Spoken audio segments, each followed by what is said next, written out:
Less than a 3-hour drive south from Beijing lies the market town of Shanghai. Its bleak, dusty streets are a far cry from the capital's tourist-filled Forbidden City and Tiananmen Square.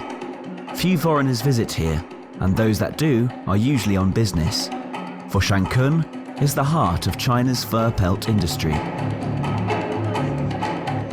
Day in, day out, the town's open market handles more than 60% of the country's unprocessed fur. It's a national industry that provides work for millions of people.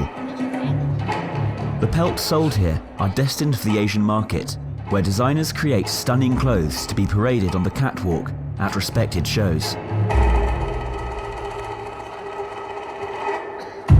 But behind the glamour is a story of calculated deceit, a fraud that's come to haunt the worldwide fur trade, a lie that's become a truth.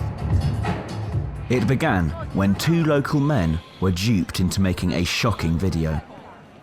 These 2 fur workers were paid handsomely by a couple posing as tourists to illegally skin an animal alive. The footage went viral on the internet with more than 2 million hits. The video is too distressing to show at any length, but it grabbed headlines around the world. Now, for the first time, after a lengthy investigation, the truth of what happened that day can be told. We were working that day and a man and a woman approached us. They had a camera and were filming. We asked them what they were doing, and the woman said her grandfather had never seen a raccoon skinned alive. She asked if I would do it, and she'd like to film me doing so. I told her we can't do that because the animal might bite us. She said she'd buy us a good lunch or give us a few hundred yuan to buy our own. After we'd finished the skinning, we felt uncomfortable. It was cruel for the animal. Even now, after so many years, every time I think about what we did, it makes me uncomfortable. It is something we regret. This video was posted online. When we saw the video, we felt unwell, realizing that we had been used by these people. I worked in the skinning area for about 2 years. We'd never skinned an animal alive, and I'd never seen anyone skin an animal alive. When they came to us, they enticed us to make this video, and it has badly affected the fur market. We really hate them. They are fake animal protesters. Mr. Ma was my boss, and he wanted me to skin the animal alive. But I said it was too cruel, and how much pain would the raccoon feel? Ma said they'd give us a lot of money, so I did it. While I was skinning the raccoon, the woman was filming. The man went to another stall and was also filming. After a while, Ma came to me and showed me the video and said, "We have been used by these people." When I realized they had shared the video online to everyone, and knowing it had hugely affected the fur industry, I hated them. Both men have freely sworn and signed affidavits about their involvement in that day's filming. The Chinese market represents only a fraction of the world market. It's in America and Europe that the highest quality furs are produced. But that highly regulated market has also been affected by the Chinese video scandal. It's not the first time animal rights groups have exploited dirt-poor people to do something illegal to promote their cause.